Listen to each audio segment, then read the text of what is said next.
On this episode of A State of Control, we talk about how programmers can work together to collaborate, whether it's sharing information or teaming up on projects. There is more to the sum than the individual parts. All that and more on A State of Control. The network for the AV industry. What are you listening to? This is AV. This is AVNation. This is AVNation.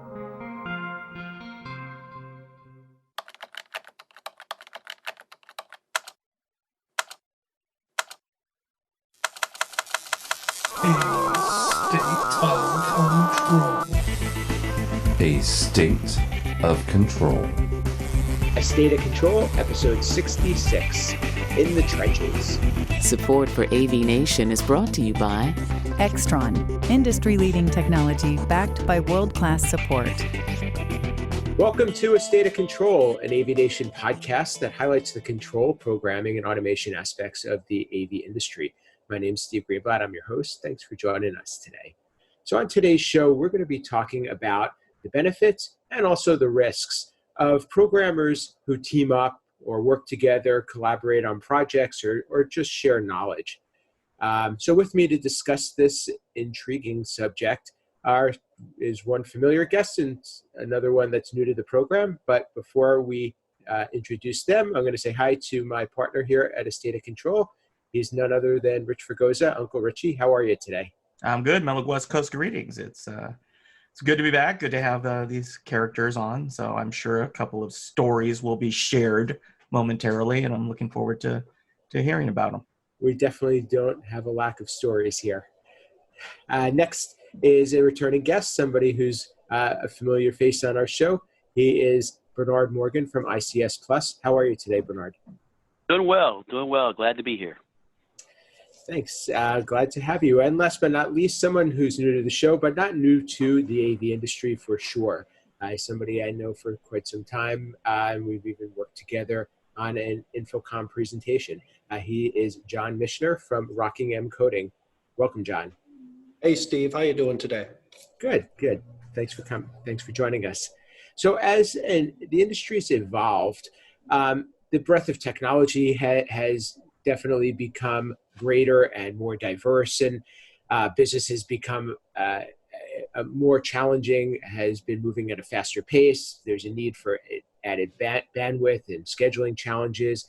And also, really, no programmer can exist today on an island. There's just so much to know. So one of the trends has been that programmers have started working together in different capacities, whether it's in a community of sharing knowledge or even teaming up on projects. So, Rich, let's start off by talking about, I know this is something that you've experienced and is part of the way that you've worked with clients before, but let's talk about how somebody goes about even considering the strategy.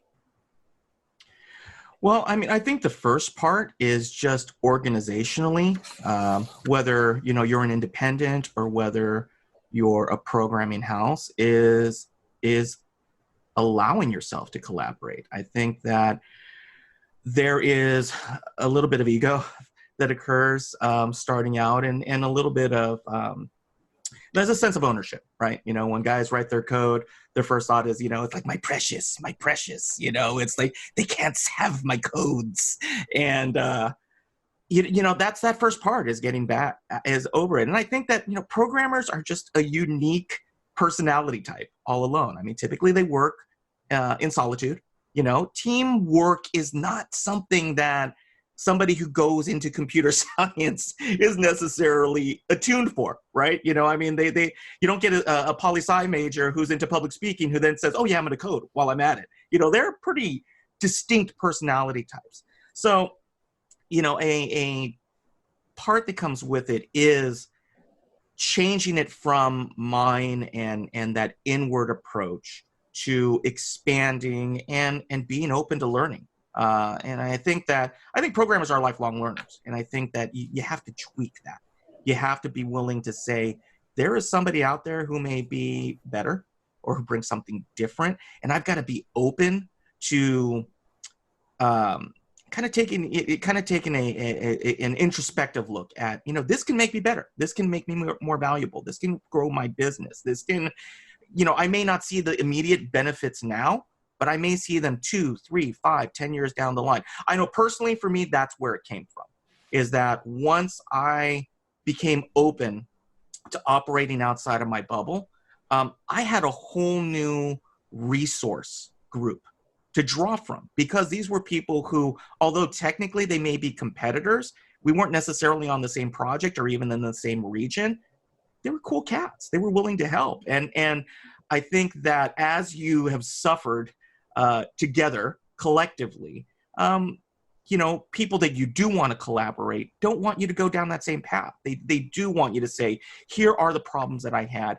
Here's how we can step through it together. And all things come out in the wash, and I'm sure sooner or later you're going to call me. So the big part, honestly, is organizationally, is being open to collaboration. I think once you start building that mindset and that culture, you then start spotting the opportunities, and then those opportunities build upon each other. And it's so simple, but sometimes it needs, you need to overstate the obvious on that one, is you got to want to work with somebody. So Bernard, let's talk a little bit about what Rich just said, because I think he brought up a lot of good points. I mean, one is there's definitely a difference in mindset, and also, there's certainly an added benefit of being able to gain from others' experience. But from a business standpoint, how does this help you to be able to be more effective? Well, I think what's really unique in our industry, in our business, is that you're just not writing code. You actually have to understand interface, and you have to understand the hardware. So in our industry, what's really unique is that you have to understand all three, and it's hard to master all three. So just from that piece alone, I could be a great coder, but I may not be able to do anything on the interface. So if I can write code, but yet my interface doesn't make any sense, the system as a whole does not work well. And that right there opens up the door to say, okay, it's almost impossible to master all three. So I have to be able to understand where my strengths and weaknesses are, and then complement that in some other way, either with staff or collaborating with others, or just kind of reaching out to get a hand. And I think that's where this industry, if you come back 15, 20 years ago, the interfaces were not as complex as they are today, nor the interface requirements. So you could get away with not necessarily knowing Photoshop, right? You do that today, if you just if you go look at an interface that was done 20 years ago, look at it now, you have to have a graphics. You have to understand the difference in UI and UX, and you have to make sure that the system works as a congruent system. And that right there, you can't master keeping up with all the different code languages that come out on top of all the different UI requirements and things that are shifting, and understand all the hardware. You can't be a master of all three at the same time. And that right there, in order to be successful in delivering the project, means that in some type of form, you have to collaborate somewhere, either if you're a sole proprietor, a single programming shop, a big programming house, independent, or versus a staff programmer. That alone, what we just said, that programmer can't master all three. And just as far as the technology turning over and over as quick as it does here, opens it up for collaboration right there. So John, I'll bring you into this conversation. I think that it's very clear that we're basically saying a lot about the fact that nobody can really do anything. And nobody could be a master at everything. And there's so much to learn and gain and have these different resources available to you. But if you are going to be looking at a task and you say, I'm trying to figure out how to best approach this, what are the ways that you would go about finding maybe the right partner, or even trying to find some way of being able to get help that you would need? Well, the key is, to start early and start interfacing with people. In groups like this and masters and things like that, to get a group of people that you're comfortable around. I'm fortunate to have a handful of people that I'll go to for knowledge base sakes, in case that I just don't know how to code that particular thing, or time. For a sole proprietor, time is the biggest issue. So if I need to collaborate with a group who can go on site for me or whatever like that, but I've made a lot of those contacts up front and early, and then, risked trying one and evaluating afterwards. Did it work? Did it not work? What are the conditions under which it may work again or may not work again, and things like that. But you, as Rich said, you have to be open to trying it, and just go out and start making phone calls and start talking to people. So Bernard, let's dig a little bit deeper, I think, into some of the risks. We talk about that people are protective. There's definitely different styles of doing things, and also, if you are putting yourself out there and trying and vouching for somebody, there's certainly some not only risk but also some trepidation that goes along with that, right? So, what's kind of to John's point, you have to try and see and evaluate, but how do you go about bring somebody on board with you to and even giving them access to your important client? Well, I think it all starts with communication and understanding the scope of the project. And I think what's really interesting when you go to events such as Masters or InfoComm or anything like that, typically the programmers don't mind sharing information. And that's the one unique thing in our industry, especially with the programming community, is that we welcome people sharing information. You want to share that information because you're like, I got stuck on this one thing for 8 hours because there was a typo in the protocol manual. Us as a community, we like to share that information. It automatically starts like that, because I can't tell you the number of times that you've been somewhere with a bunch of programs that I just never can control X. Oh, did you look here? Did you see this? There's a typo in the manual. And that just seems to be naturally in our community, that people want to share that not tribal knowledge to kind of progress things forward, because of the fact that it's hard enough to keep everything moving. And I think when we look at the risk involved here, I think it comes down to communication. And first, as me looking for the resource to help, I have to understand the scope of the project and what I'm asking this person to do, and be very clear. It's like, look, here's the overall scope of the project, but here's this piece of the pie I really need you to own. And basically be able to break it apart, explain the deliverable, explain the timeline and the constraints. I think that's really where it starts and stops right there. Being able to slice that piece up and make sure they understand what their piece of that is. And if I can't articulate it and put it on paper, then it's going to fail from the get-go. And that's the biggest risk, I think, is understanding project scope and definition when we look to collaborate with each other. And Richard, if I can jump in, sure. The corollary to that is that there has to be one primary contact. There has to be one person who owns the code, and they have to develop that scope, and they have to parse out, you're going to do this, you're going to do this. But ultimately, it's one person whose name's on the project, one person who owns that code, one person who's responsible for his subs, just like any other, contracting firm would be responsible for the work of the subs. Yeah, that's a great point, John. I think you hit the nail on the head there, because at the end of the day, as programmers, as we communicate and we do our individual deliverables, someone has to establish, I'm the general, I'm the coach, and I'm going to put all these pieces together. And because this gentleman finished up his piece, he may be done, but then that person needs to be the general to glue that together to deliver a cohesive system at the end. And that's hard for us. We're not used to talking like that. We're not used to opening up like that. We're not used to, saying, I want you to do this, and being open to that type of collaboration. So. Yeah, and it's funny because, I've worked on projects, and me and John have worked on a project together before, and once that barrier is broken down, it's really easy to decide who's doing what, and then also communicate what you're not comfortable with. I think the biggest risk is us not communicating what part we're not comfortable with and being able to put that in the forefront of the conversation. I'm not comfortable with the deadline. I'm not comfortable with this one piece. I think the biggest risk is the lack of communication of saying, what can't I do, and put that to the forefront and deal with it first.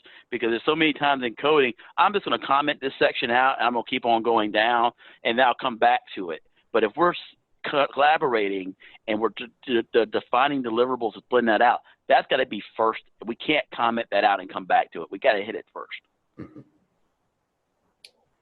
So, Rich, I'll let you kind of chime in on this too. From a client's perspective, is it important that they know that programmers are working together, or is it better that they don't know? I don't think most clients care.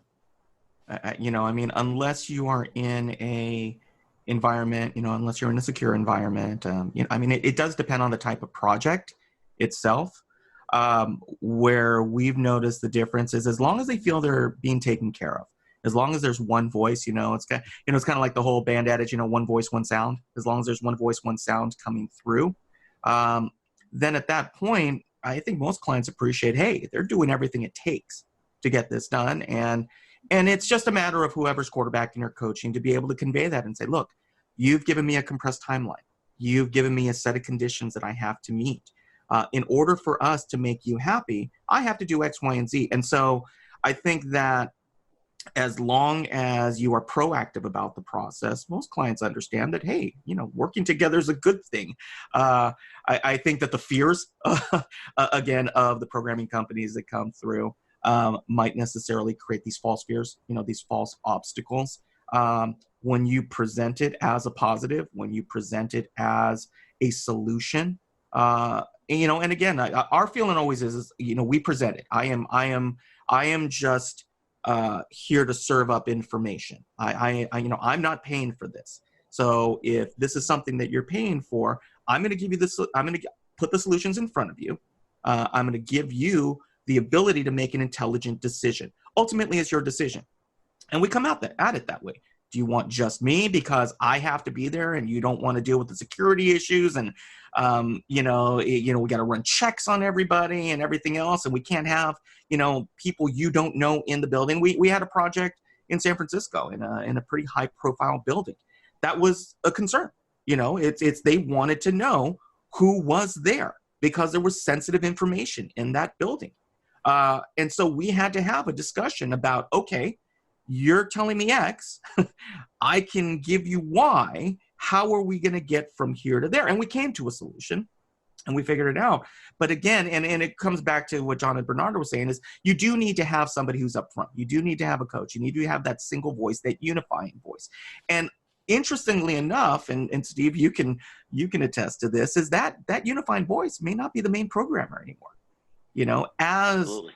Companies are changing, as companies are developing, I coined the term digital concierge, decades ago, because at some times in a project, my greatest value is not the doing. My greatest value is the collaborating. My greatest value is the translation, is being able to say, these guys are hot shots. This is who I want on my team. You've got this that needs to get done. I can do it.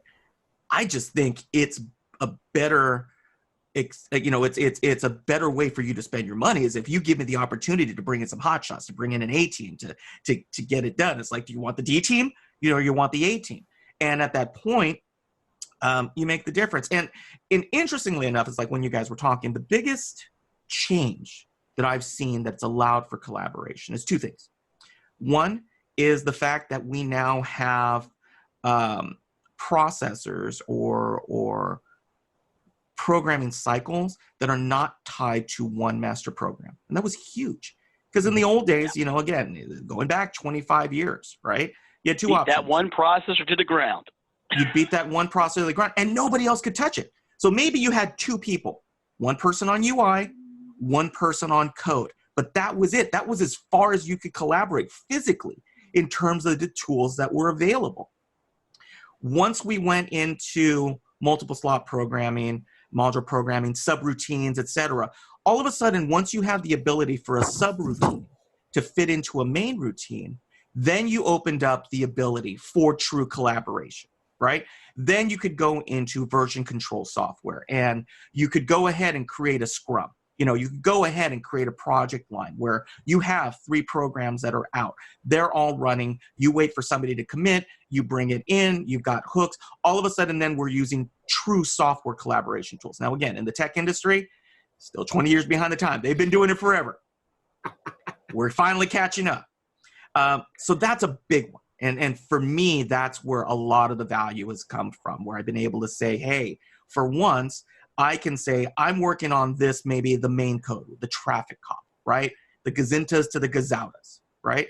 Now you have X over here. I need you to focus on these shade controls that we've never seen before. I need you to work on this building management system that we haven't necessarily dealt with. I need you to work on these lighting components. And then all of a sudden, ready break, everybody's in the huddle, away we go.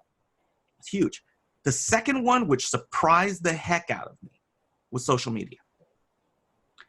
Social media and instant messaging and communication tools.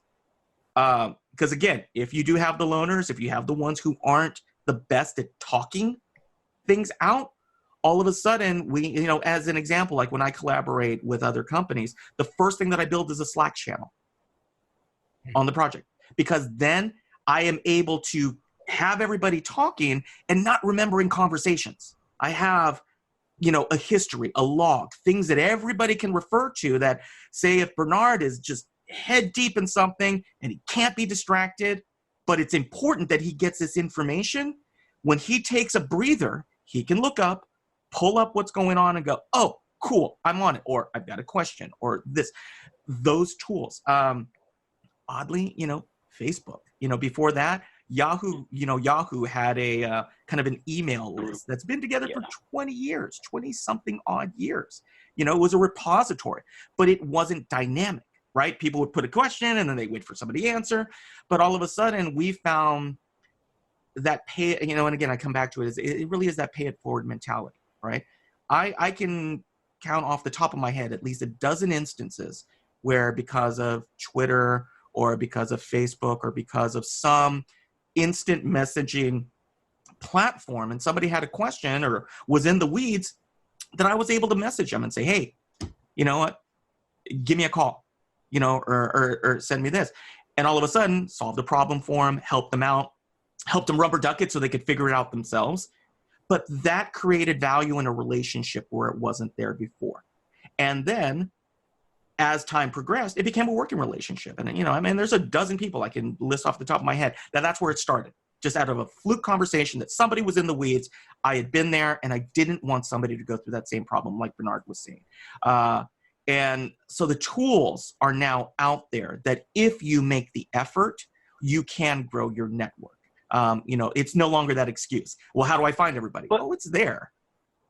But what's really interesting as we talk about this, I think the programming community, the AV programming community, has been doing this for years. You take it back to the GUI gallery.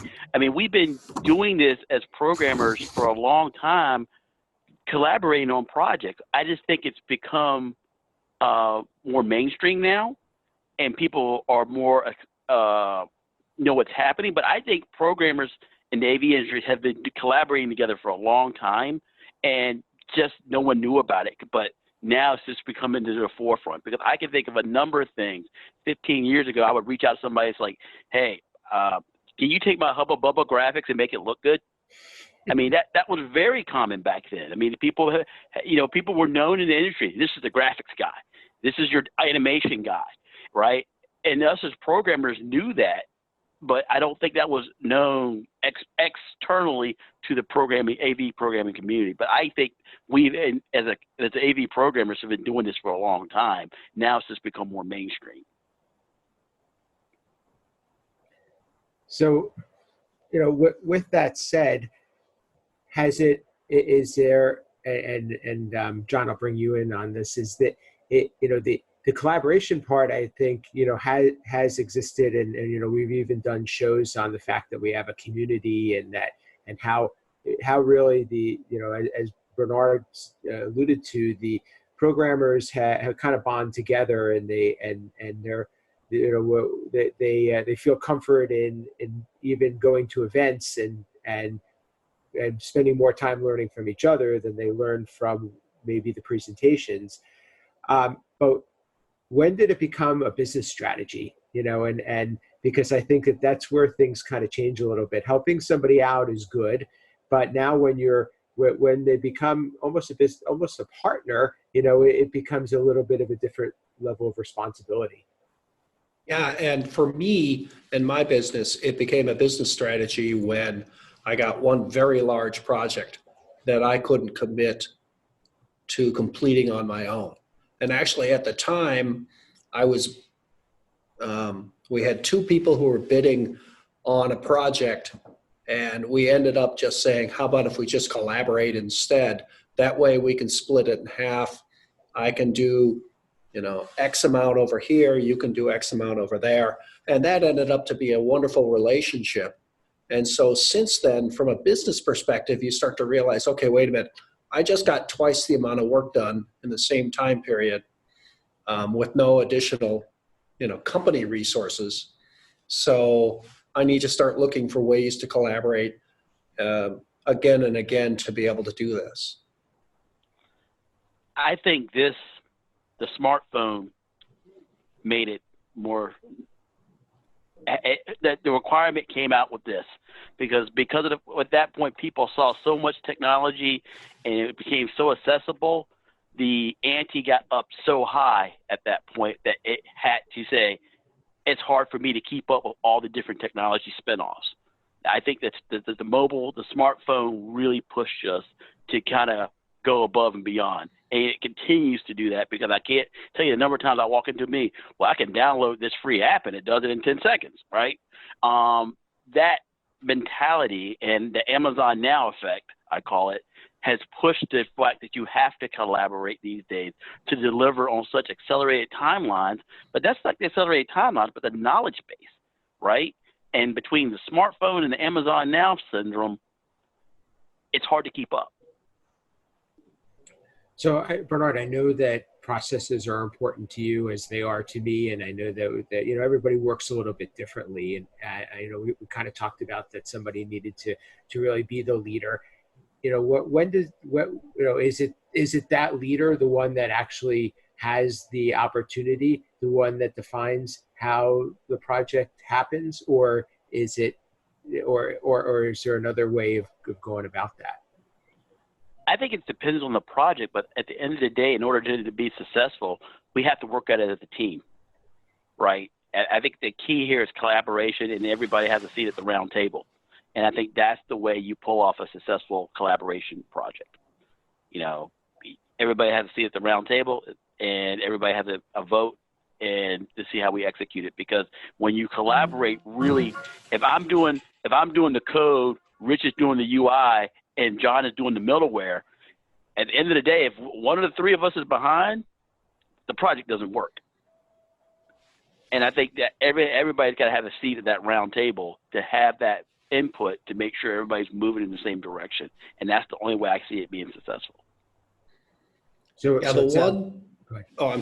one project I was a part of in a collaboration perspective, and I got pulled in late as a collaboratee, not the collaborator.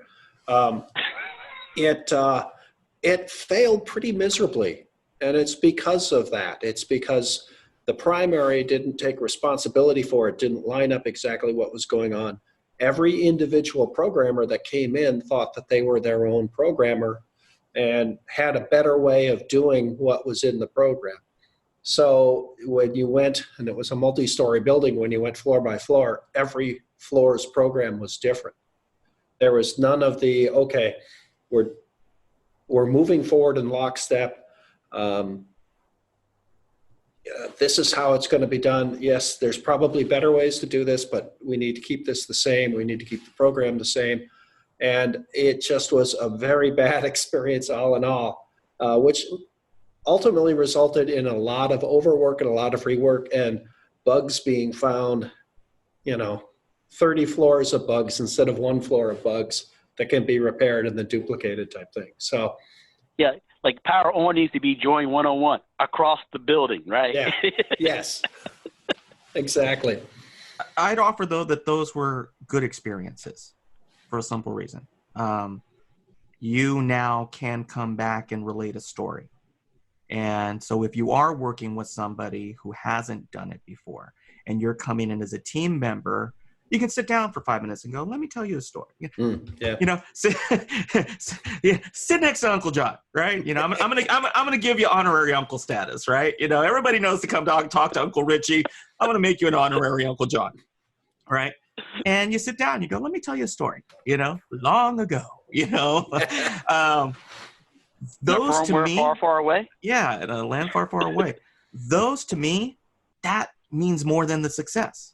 Because sometimes you can get lucky, you know. I've said it many times. I've many times where I've been lucky instead of good, you know. And you can get lucky, and you get the right team, and you get the right person in front, and you know you get the synergy, and stuff comes together. For me, the meat, the experience, what makes you a professional is when you have crashed and burned, absolutely crashed and burned. It sucked at the time, but you have become so much more valuable. You've created potentially a much greater chance for profitability for all of your companies because y'all screwed it. Y'all messed it up. And it's like, all right, we got our asses handed to us. What did we learn? You know, and I've always felt that the postmortem of a project is the most important part, right? When you can do, you know, when you can go in and you can functionally look at where did we really have problems and how can we take it forward? How can we make ourselves more valuable? Hopefully you're not doing it on the client's dime. You never want to. You never want to waste somebody's money. But at the same time, from a longevity standpoint, if you're going to keep that client, you're going to move all of those ways through, that's where your lessons come from, you know, because you don't necessarily learn from success. You learn from failure. And especially in collaboration, learning how to deal with personalities, learning to deal with somebody and kind of shining that face. And they went, I'm not really good at juggling things. I'm really good at being over here. So I need to find somebody who's good at the juggling part so I can do the stuff that I really like, that I can hit my groove, that I can hit my stride. And that's what I was talking about initially, about that ego part, right? Everybody thinks that they can be the quarterback. Everybody thinks that they can be the coach. But it's until you're actually doing it that you learn that maybe you have something to learn. Maybe you are better as a collaborator. And that's as a business owner, you know, dealing with 4 business owners in front of me, and sometimes in our audience or smaller companies like myself, who, you know, that's a bitter pill to swallow. Because, you know, half the time you started working for yourself because you found out you were a lousy employee. So, but to go off the line that you said there, Rich, and I didn't mean to cut you off. I think, yeah, everybody wants to be the quarterback, but the game is won in the trenches by the line. And I think that's the key of collaboration, right? The line wins the game, not the quarterback. So I think one of the things I did want to touch on, and we're going to have to wrap up because of the amount of time we've been speaking, but I think it's important to understand what are the gotchas. So and that it does take a different mentality, a different perspective, and you can't go in there, to Bernard's point, as a bunch of individuals. You have to go in as a team.